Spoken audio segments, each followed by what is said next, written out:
श्वास हमारे लिए जीवन का आधार है। श्वास हमारे लिए चिर यौवन की कुंजी है। श्वास हमें सौंदर्य देता है, हमारे बुढ़ापे को दूर करता है। श्वास ही जीवन है। श्वास है तो जीवन है, और श्वास चली जाए तो मृत्यु है। एक शव में और एक जीवित शरीर में इतना ही फर्क है, बाकी सारी व्यवस्था रहती है, लेकिन श्वास लेने और छोड़ने की व्यवस्था खत्म हो जाती है। बुद्धि वहीं रहती है, दिमाग वहीं रहता है, नाक, आंख, कान, गला, पूरा शरीर, सारी व्यवस्था वहीं रहती है। पर एक व्यवस्था हिल गई, और वह श्वास लेने और छोड़ने की व्यवस्था हिल गई, तो इंसान मर गया, लाश हो गया। श्वास लें सचेतन, श्वास लें गहरा, श्वास लें लयबद्ध। जब भी लगे 10-12 गहरी श्वास ले लीजिए। हमारे लिए श्वास निश्चित तौर पर प्रभावी होगी ही होगी। क्रोध को भी अगर शांत करना है तो तरीका क्या? शांत लंबी गहरी श्वास लो। चित्त में वासना के उद्वेग बहुत ज्यादा भड़क रहे हैं तो भी शांत लयबद्ध गहरी सांस लो और छोड़ो। हम लोग अब समझते हैं कि महर्षि पतंजलि जिस प्राणायाम की चर्चा कर रहे हैं कि आसन स्थिर होने पर श्वास प्रश्वास की गति को रोकना प्राणायाम है। अपन देखते हैं ये प्राणायाम अपन लोग कैसे करें। सीधे सरल प्राणायामों में सबसे पहला प्राणायाम तो मैं अनुरोध ये करूंगा कि अगर किसी भी व्यक्ति को कोई भी प्राणायाम नहीं आता, कोई नाम नहीं आता, कोई प्रक्रिया नहीं आती, कोई गुरु सिखाने वाला नहीं है, एक काम करे व्यक्ति, हाथ में पकड़ ले एक माला और किसी भी बगीचे में जाकर बैठ जाए, या घर में बैठना है तो खुली छत पर या बरामदे में, या कमरे में बैठना है तो सारी खिड़कियों को खोलकर एक कंबल का आसन बिछा लें। कंबल के आसन पर एक सफेद चादर बिछा दें।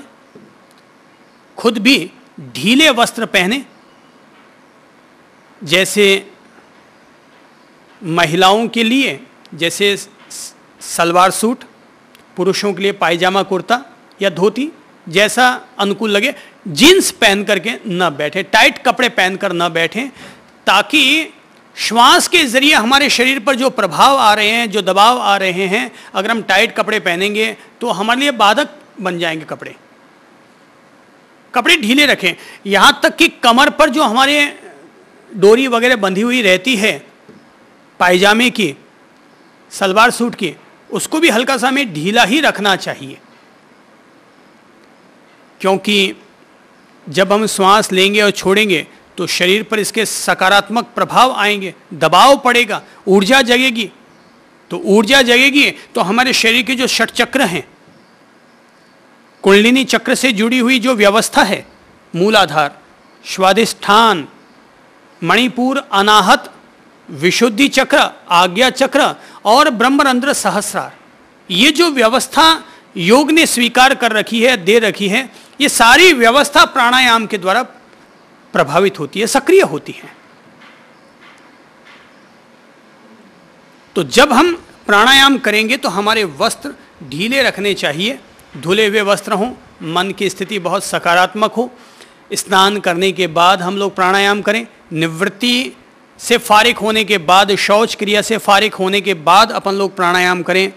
नहीं तो अगर हम निवृत्ति से फारिग हुए बगैर, शौच क्रिया से फारिग हुए बगैर अगर अपन प्राणायाम करेंगे तो शरीर में जो दूषित वायु इकट्ठी है वो हमारे लिए जहर का काम कर जाएगी। इसलिए पहले उदर शुद्धि हो गई।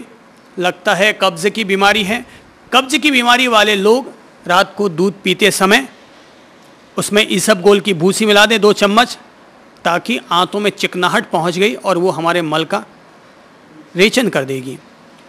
सुबह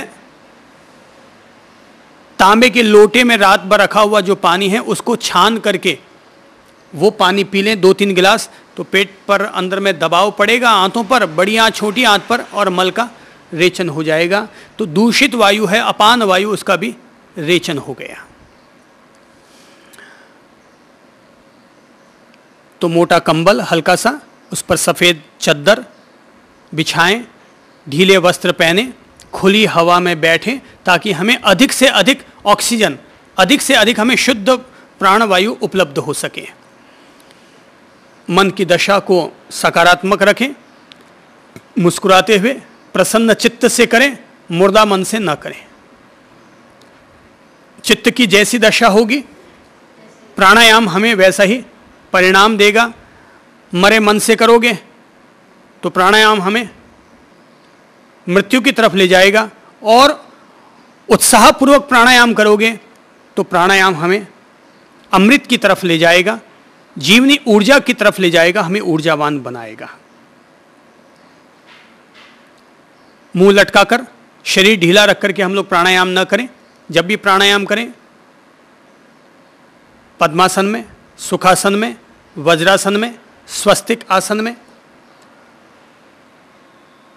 किसी भी सीधे सरल आसन में बैठें जिस पर अपन लोग आराम से बैठ सकें, और कमर सीधी रखें, मेरुदंड सीधा रखें, अपनी गर्दन को सीधा रखें, क्योंकि जब हम प्राणायाम करेंगे तो प्राणवायु का दबाव ठेठ पीछे सुषुम्ना, ईड़ा पिंगला जो नाड़ी है, मेरुदंड से जुड़ी हुई जो व्यवस्था है, वो भी सब इसके प्रभाव में आएगी। और हमारी ऊर्जा, कुंडलिनी ऊर्जा जो कहलाती है, अगर अपन कुंडलिनी शब्द को हटा भी दें तो जो हमारी जीवनी शक्ति है, हमारी जीवनी ऊर्जा है, जो हमारे शरीर में व्याप्त रहने वाली जो इलेक्ट्रिसिटी है, वो इलेक्ट्रिसिटी नीचे से ऊपर तक और ऊपर से नीचे तक, नीचे से ऊपर तक और ऊपर से नीचे तक, मस्तक से लेकर पांव तक वो इलेक्ट्रिसिटी, वो लाइफ एनर्जी, वो एक्टिव हो, नीचे से ऊपर तक चढ़े और ऊपर से नीचे तक चढ़े। ऊर्जा को ऊपर से नीचे तक और नीचे से ऊपर तक ले जाने वाली सहायक व्यवस्था कौन सी है? वो है सुषुम्ना, वो है हमारा मेरुदंड। मेरुदंड अगर झुका हुआ रहेगा तो ऊर्जा के आवागमन में बाधक स्थिति बन जाएगी, बाधा खड़ी हो जाएगी। तो कमर हमेशा सीधी रखें।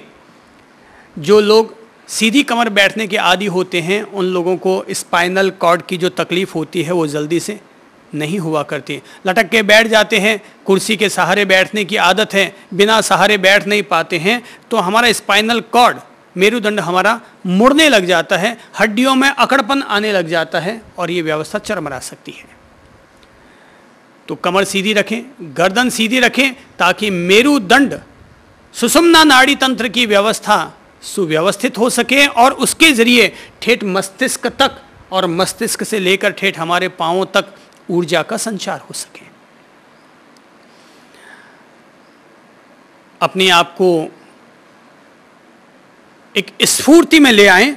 इसीलिए प्राणायाम से पहले अपन लोग आसन संपादित कर लेते हैं, योगासन कर लेते हैं, ताकि शरीर की जड़ता, जकड़न, प्रमाद, आलस्य पहले दूर हो जाए। ध्यान के लिए प्राणायाम की भूमिका है, योगासनों की भूमिका नहीं है ध्यान के लिए। ध्यान के लिए प्रत्याहार की भूमिका है। प्रत्याहार बनाने के लिए अपन लोग प्राणायाम करते हैं और प्राणायाम को साधने के लिए शरीर हमारा स्वस्थ हो सके, उसकी अनुकूलता आ सके, इसके लिए अपन लोग योगासन करते हैं। तो ये एक से एक आगे से आगे बढ़ने वाले चरण हैं। प्रत्याहार, इस पर अपन लोग कल परसों में फिर चर्चा करेंगे कि प्रत्याहार क्या है। प्रत्याहार का मतलब होता है अपनी भटकती हुई चेतना, अपने भटकते हुए मन को अपने आप में वापस लौटा लाना, इसका नाम है प्रत्याहार। प्रत्याहार अर्थात लौटाना, अपने आप में ले आना, इसका नाम है प्रत्याहार। ये सब चर्चाएं अपन लोग जब योग सूत्र का आनंद लेते हुए ध्यान में प्रवेश करेंगे, ध्यान को समझने की कोशिश करेंगे, तब अपन लोग प्रत्याहार, धारणा और ध्यान, ये तीनों बिंदु एक दूसरे से जुड़े हुए हैं। प्राणायाम, यहां तक यम, नियम, आसन, प्राणायाम, ये सब शरीर और मन के बहिरंग पहलू हैं। प्रत्याहार, धारणा और ध्यान, समाधि, ये चारों अंतरंग पहलू हैं। ये हमें अपने आप से जोड़ते हैं। प्राणायाम जब हम करेंगे तो अब ये व्यवस्था हमने समझ ली है कि हमें बाहरी वातावरण हमारा कैसा हो जाना चाहिए, शांत एकांत स्थान पर बैठ करें। बच्चे हो हल्ला कर रहे हैं, शोरगुल कर रहे हैं, वहाँ पर प्राणायाम न करें, ताकि प्राणायाम हमारे लिए शांति का निमित्त बन सके, शांति का आधार बन सके। अब हम प्राणायाम करते हैं। सबसे पहले जो हम लोग प्राणायाम कर लेते हैं, जैसा कि मैंने कहा, कोई भी अगर आपको प्राणायाम की प्रक्रिया नहीं आती है, हाथ में एक माला ले लें और 108 दफा शांत मंद गहरी श्वास लें, शांत मंद गहरी श्वास छोड़ें, और श्वास के साथ ओम का स्मरण भी अगर हम लोग कर सकें तो ये हमारे लिए और बेनिफिट वाली बात हो जाएगी।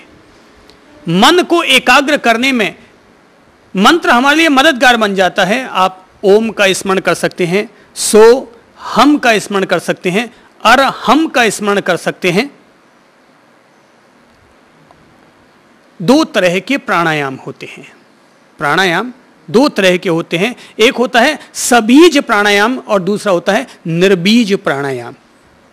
पहला है सबीज प्राणायाम, बीज युक्त, अर्थात हमने जिसमें किसी स्मृति को, किसी मंत्र को हमने जोड़ते हुए प्राणायाम किया, वह कहलाता है सबीज प्राणायाम। और जिसमें हम बिना मंत्र के, बिना किसी शब्द पद को याद किए हम केवल शांत भाव से प्राणायाम संपादित करते हैं, तो वो कहलाता है निर्बीज प्राणायाम। जैसे समाधि होती है, सबीज समाधि और निर्बीज समाधि, सविकल्प समाधि, निर्विकल्प समाधि।